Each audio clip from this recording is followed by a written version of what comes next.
Sometimes by Sheena Pugh. Sometimes things don't go, after all, from bad to worse. Some years, muscadel faces down frost, green thrives, the crops don't fail. Sometimes a man aims high, and all goes well. A people sometimes will step back from war, elect an honest man, decide they care enough that they can't leave some stranger poor. Some men become what they were born for. Sometimes our best efforts do not go amiss. Sometimes we do as we meant to. The sun will sometimes melt a field of sorrow that seemed hard frozen. May it happen for you.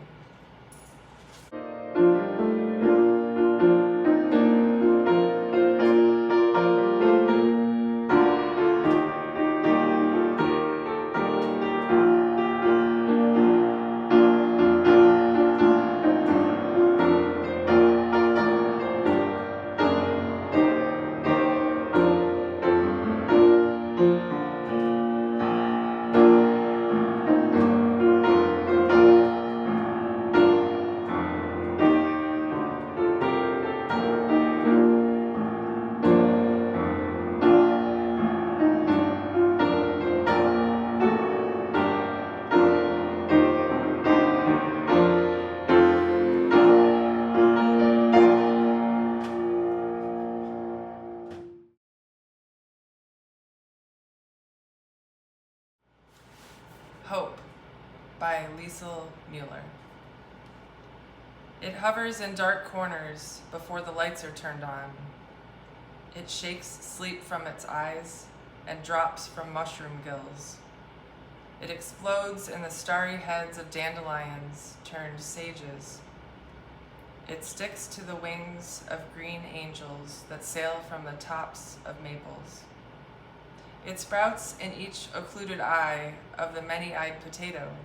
It lives in each earthworm segment, surviving cruelty. It is the motion that runs from the eyes to the tail of a dog. It is the mouth that inflates the lungs of the child that has just been born. It is the singular gift we cannot destroy in ourselves, the argument that refutes death, the genius that invents the future, all we know of God. It is the serum which makes us swear not to betray one another. It is in this poem trying to speak.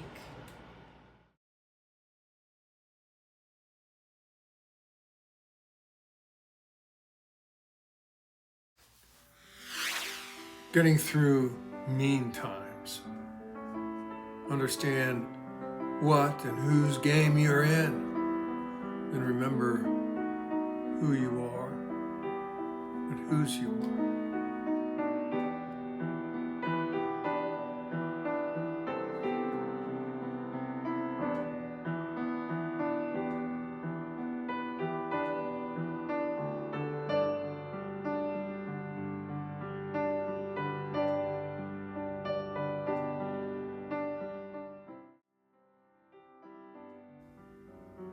This is a podcast from Subversive Preacher, also found in a contemplative video from the same.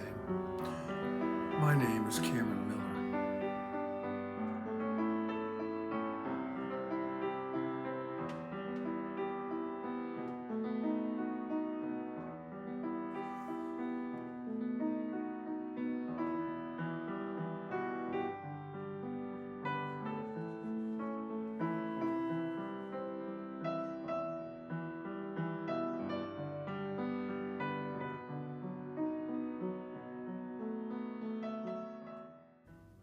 These are mean times, at least in the United States and under this administration. They are all about power and control, and they aim to increase the one to assert the other. Do not be fooled by the chaos.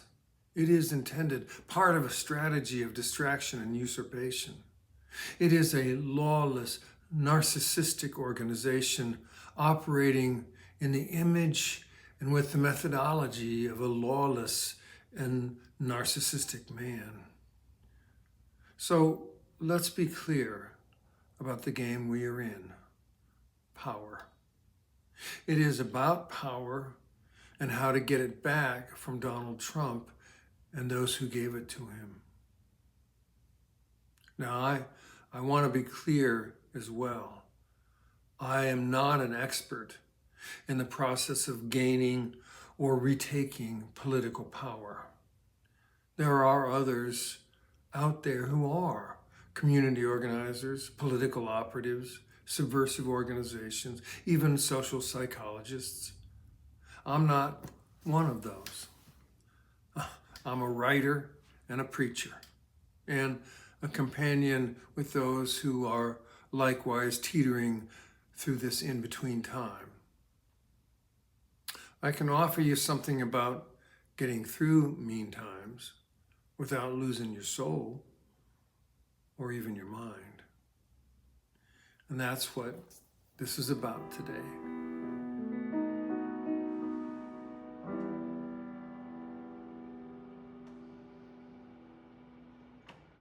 Getting through mean times. It's not simple. You and I both know that it isn't. But sometimes a simple, pithy set of bullet points is more helpful than a thick theological or academic drone that goes on and on and on and on.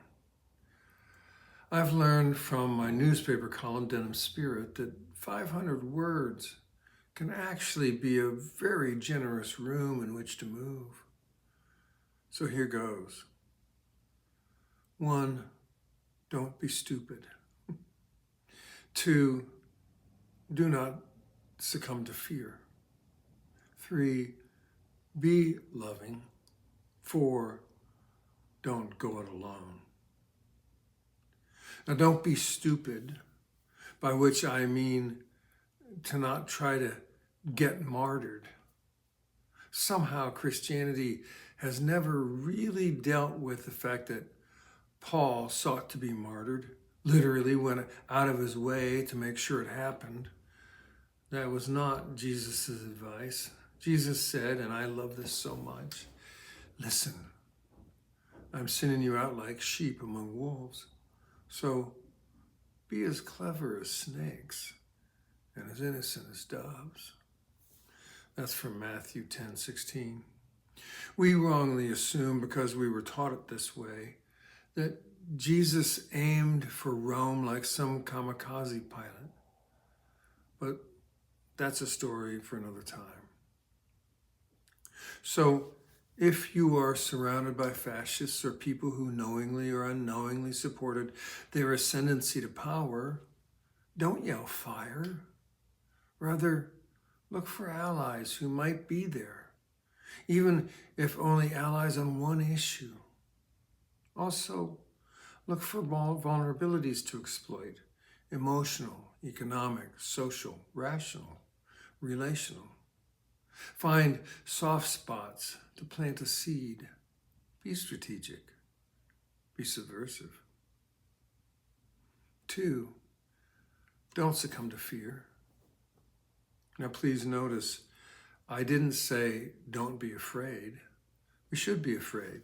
Terrible things are happening to lovely people who have done nothing wrong except come to this country to find a better life and contribute to all of our lives. And hatreds are being codified by some parts of the legal system and ignored by others. You don't need a litany of awful stuff taking place all around us. You know about that already. There's fear percolating inside, and sometimes it's being voiced by us outside. Such fear is rational, but act in spite of it. Try not to think of everything all at once that's wrong, and so overwhelm yourself into a kind of deer in the headlights. As Obama said, we have to toughen up. Be afraid, but act in spite of it. The wisdom here is true in all circumstances. Notice what the fear is in response to, and then go about doing stuff that addresses it. Action inflates our sense of power, while fear deflates us and makes us feel powerless. We're not powerless. We can take actions, even small actions done consistently and collectively. Do something. Keep going forward, 1 foot at a time, holding hands as you do.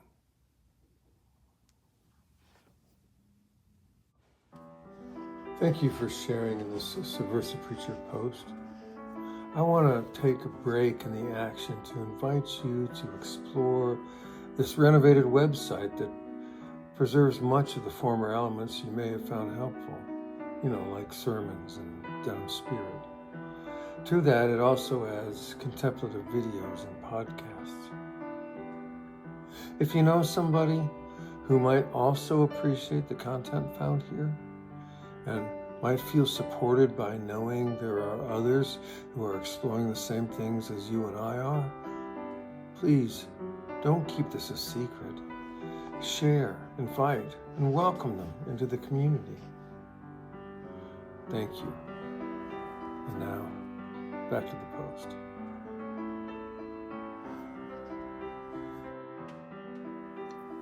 Three, be loving. As you do stuff, be loving. Now, that doesn't mean be a patsy. Remember, loving is a verb. It's an action. It's powerful. To be loving is to use our power to make things better. Or as Jesus said, to bring about the kingdom on earth as it is in heaven. To be loving has almost nothing to do with the feeling of sweetness, giddiness, warm tummy goobiness. To be loving is to take action that promises to create a better world, or advocacy for people and organizations that are building that better world. To be loving is gritty, it's strenuous, it's hard-ass even. To overcome fear, we must do something.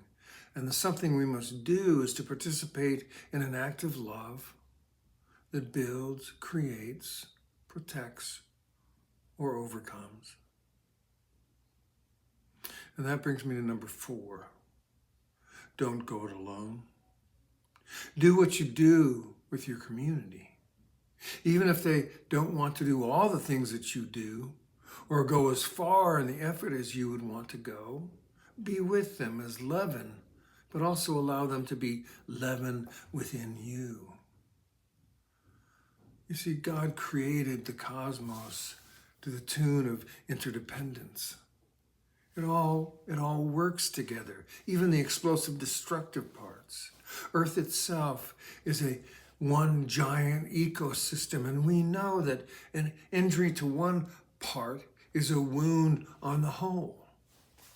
We have demonstrated that over and over and over again, and yet we seem not to learn it well.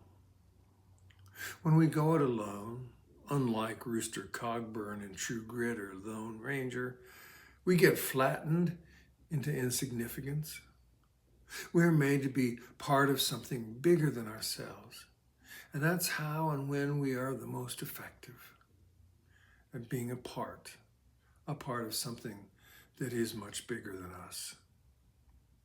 So there you have it, an easy 4-step practice for traversing this mean time that we're in. It isn't exhaustive, just a start to help keep away the boogeyman trinity of resignation, cynicism, or powerlessness. Don't be stupid. Don't succumb to fear. Be loving.